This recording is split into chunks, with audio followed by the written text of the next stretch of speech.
Hey everybody, welcome back to Walking with Jesus Daily. This is day 63, Transformation Day 19 of 40, which means that we're right about in the middle of this whole thing. And as we talked about earlier, it feels like we are in literally the middle of the wilderness. I know many of you have gone through some very difficult things, especially lately. And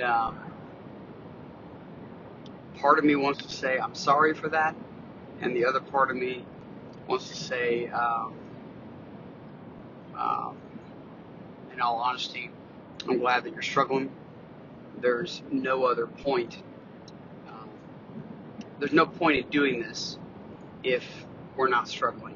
There's no other point in doing this if God isn't pointing out the things and the places that He needs to be. There's no other point in doing this if we're not truly wanting to change. So, with that being said, we have gone through 3 kings, okay, in consecutive order. The last king that we're going to talk about today is Joash. Now, if you're starting to catch on to how things went, God ruled His people. God used people then to gather His people. God then used judges and prophets to help guide His people. His people didn't want Him as king. They chose that they wanted a king, so God gave them a king. And then anointed another king, so Saul, then David. And then out of David's line came Solomon. And then there's more after this out of Solomon's line. But the kingdom divides. Okay, so we left off where we left off in our day 62. Sorry, give me just a second here. Because I know that Solomon was a long one that we read about. But we were in 1 Kings chapter 11, and we ended in verse 14. Now, when we talk about Joash, we're in 1 Kings chapter 12. I'm sorry, 2 Kings chapter 12, verses 1 through 21. A lot happens in this time period. If you want to read, when I was a kid, my favorite Bible parts to read was Kings. There was a lot of gore. There was a lot of killing people. You were never safe if you were on the throne. Somebody always wanted to take the throne from you. If you want to go through 1st and 2nd Kings and read about all these crazy things that happened in between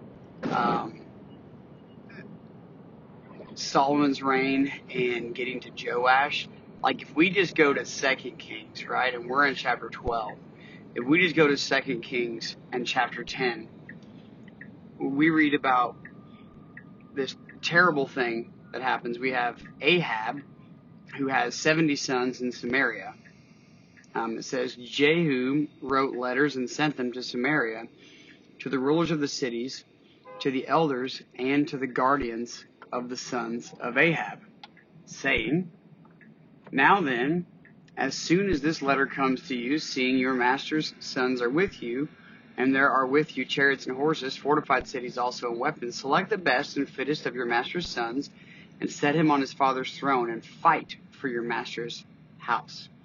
But they were exceedingly afraid, and said, Behold, the 2 kings could not stand before him. How then can we stand? So he who was over the palace, and he who was over the city, together with the elders and the guardians, sent to Jehu, saying, We are your servants, and we will do all that you tell us. We will not make anyone king.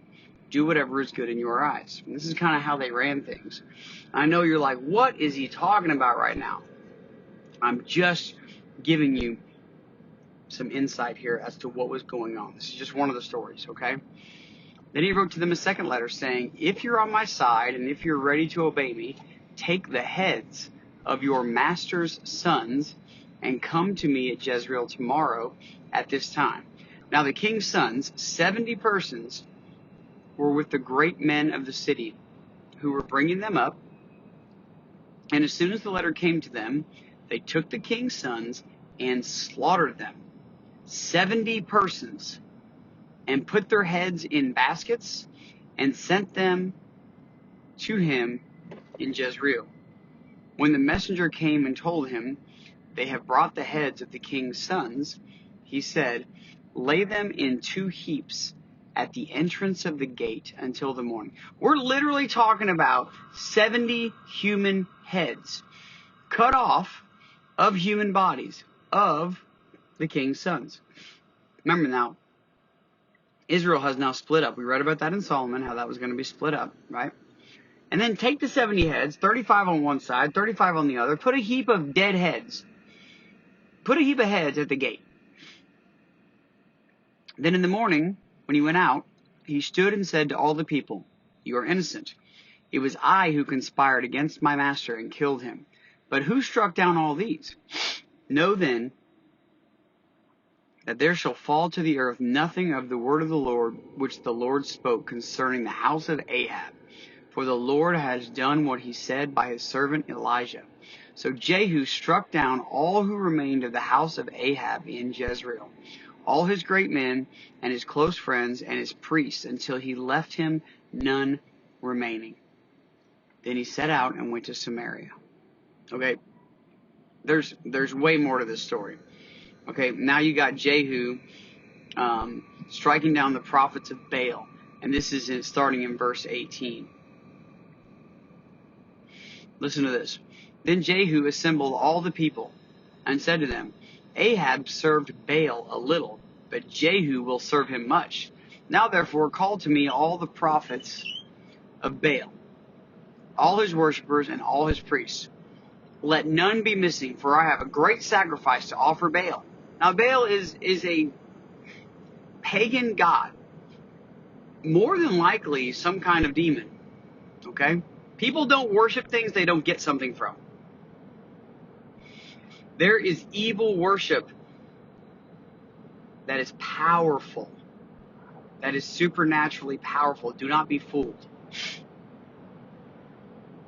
It says, "Whoever is missing shall not live." But Jehu did it with cunning, in order to destroy the worshippers of Baal. And Jehu ordered, "Sanctify a solemn assembly for Baal." So they proclaimed it. He was tricking them. And Jehu sent throughout all Israel, and all the worshippers of Baal came. He is cleansing Israel of the worshippers of Baal, so that there was not a man left who did not come. And they entered the house of Baal, and the house of Baal was filled from one end to the other. He said to him, who was in charge of the wardrobe, "Bring out the vestments for all the worshippers of Baal." So he brought out the vestments for them. Then Jehu went into the house of Baal with Jehonadab, the son of Rechab, and he said to the worshippers of Baal, "Search and see that there is no servant of the Lord here among you, but only worshippers of Baal." So we're making sure before we slaughter that it's just worshippers of Baal. They went in to offer sacrifices and burnt offerings. Now Jehu had stationed 80 men outside and said, "The man who allows any of those whom I give into your hands to escape shall forfeit his life." So, as soon as he made an end of offering the burnt offering, Jehu said to the guard and to the officers, "Go in and strike them down. Let not a man escape." So, when they put them to the sword, the guard and the officers cast them out and went into the inner room of the house of Baal. And they brought out the pillar that was in the house of Baal and burned it. And they demolished the pillar of Baal and demolished the house of Baal and made it a latrine to this day. Thus Jehu wiped out Baal from Israel. Got rid of him. But here's the bummer. But Jehu did not turn aside from the sins of Jeroboam, the son of Nebat, which he made Israel to sin. That is, the golden calves that were in Bethel and in Dan. And the Lord said to Jehu, "Because you have done well in carrying out what is right in my eyes, and have done to the house of Ahab according to all that was in my heart, your sons of the fourth generation shall sit on the throne of Israel. But Jehu was not careful to walk in the law of the Lord, the God of Israel, with all his heart. How many times are we reading with all his heart, with his whole heart? He did not turn from the sins of Jeroboam, which he made Israel to sin. So there's more to this, okay? As we keep going, it says, the time that Jehu ruled over Israel in Samaria was 28 years. Now, we have in chapter 11, Athaliah, the mother of Ahaziah, saw that her son was dead. She arose and destroyed all the royal family. All right. So now we have, I'm going to keep reading here, okay? So bear with me. Even though you have no idea who I'm talking about, just try to picture it in your mind. Try to picture this. Now, when Athaliah, the mother of Ahaziah, saw that her son was dead, she arose and destroyed all the royal family. We're just talking about slaughtering people here. But Jehosheba, the daughter of King Joram, sister of Ahaziah, took Joash, the son of Ahaziah, and stole him away from among the king's sons who were being put to death. And she put him and his nurse in a bedroom. Thus they hid him from Athaliah, so that he was not put to death. He remained with her 6 years, hidden in the house of the Lord, while Athaliah reigned over the land. For real. But in the 7th year, Jehoiada sent and brought the captains of the Kerites and of the guards, and had them come to him in the house of the Lord. And he made a covenant with them, and put them under oath in the house of the Lord. And he showed them the king's son. And he commanded them, this is the thing that you shall do. 1/3 of you, those who come off duty on the Sabbath and guard the king's house. Another third being at the gate, sir, and a third at the gate behind the guards, shall guard the palace. And the 2 divisions of you, which come on duty in force on the Sabbath, and guard the house of the Lord on behalf of the king, shall surround the king, each with his weapons in his hand. And whoever approaches the ranks is to be put to death. Be with the king when he goes out and when he comes in. The captains did according to all that Jehoiada the priest commanded.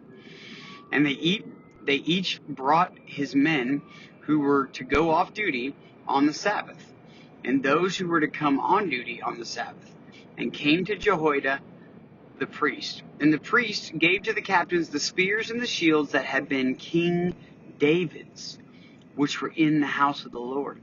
How cool is this? We talked about David. This is a long time ago.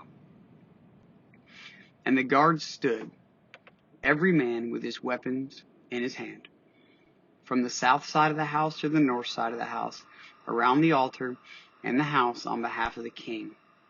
Then he brought out the king's son and put the crown on him and gave him the testimony. And they proclaimed him king and anointed him, and they clapped their hands and said, long live the king. This is Joash. When Athaliah heard the noise of the guard and of the people, she went into the house of the Lord to the people.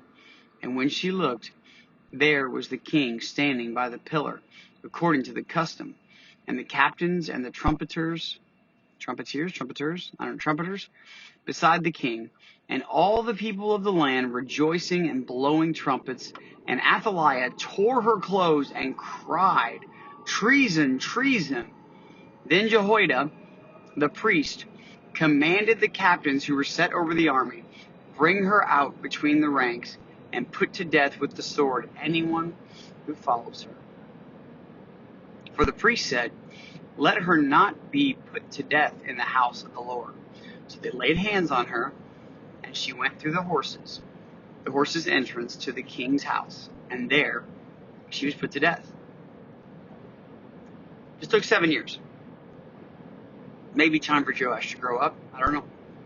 And Jehoiada made a covenant between the Lord and the king and people, that they should be the Lord's people, and also between the king and the people. Then all the people of the land went to the house of Baal and tore it down. We're literally talking about God's people. God's people having a house of Baal, a worship house for other gods, golden calves.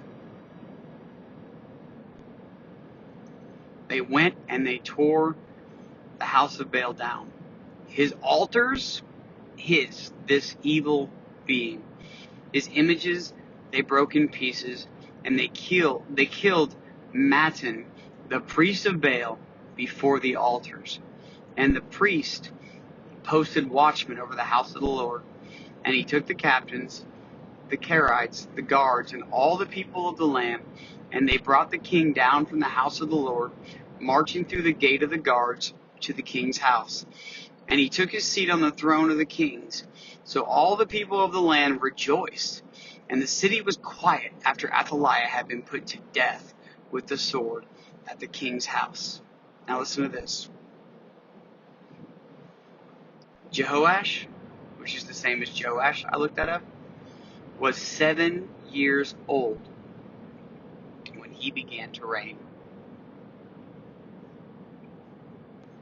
7 years. Also a number God uses. Complete, whole. 7 years when he began to reign as king. Imagine this.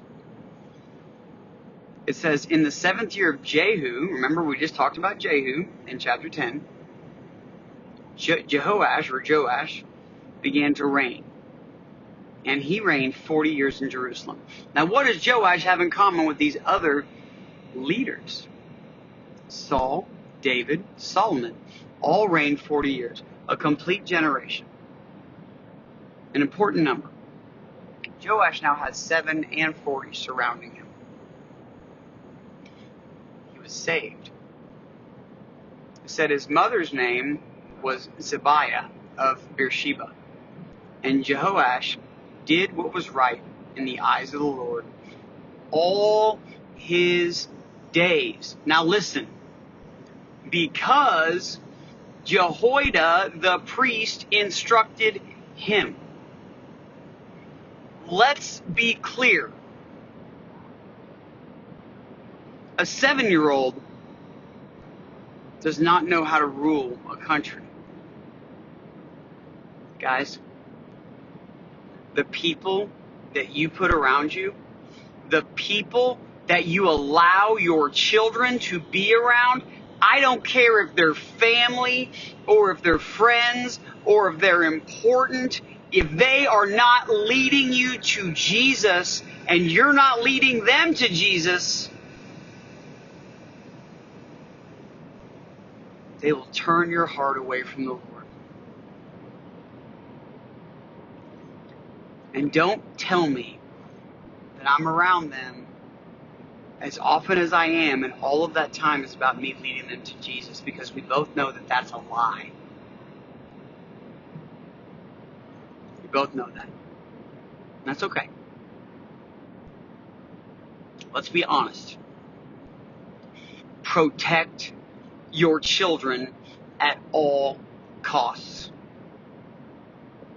Whatever it costs you in this life, we are literally talking about children that need protected. If Jehoash didn't have Jehoiada, if Jehoiada didn't take on this challenge, Joash would not have been right in the eyes of the Lord all his days. You want to know why I know that? It says because Jehoiada the priest instructed him. And without Jehoiada the priest instructing him, what chance does he have? Look at these other people. Look at the slaughters. Look at the evil they did. Just read. It's like for every 2 bad kings, there's a good king. And then there's like 2 bad kings and a good king, and 2 bad kings and a good king, and 2 bad kings and a good king, and 2 bad kings and a good king. It's hardly ever 2 good kings in a row. And it's kind of disgusting over and over and over again.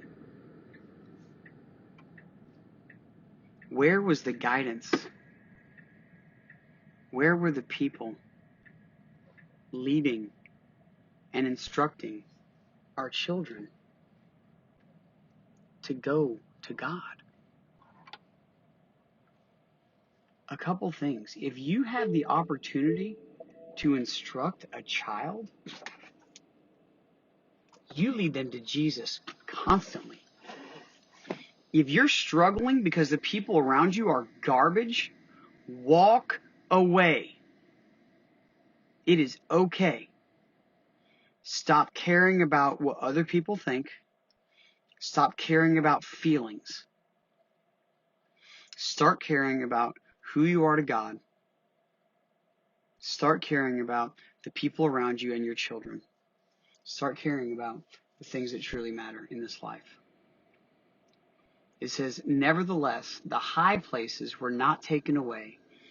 The people continued to sacrifice and make offerings on the high places. Joash said to the priests, and this is what he says, all the money of the holy things that is brought into the house of the Lord, the money for which each man is assessed, the money from the assessment of persons, and the money that a man's heart prompts him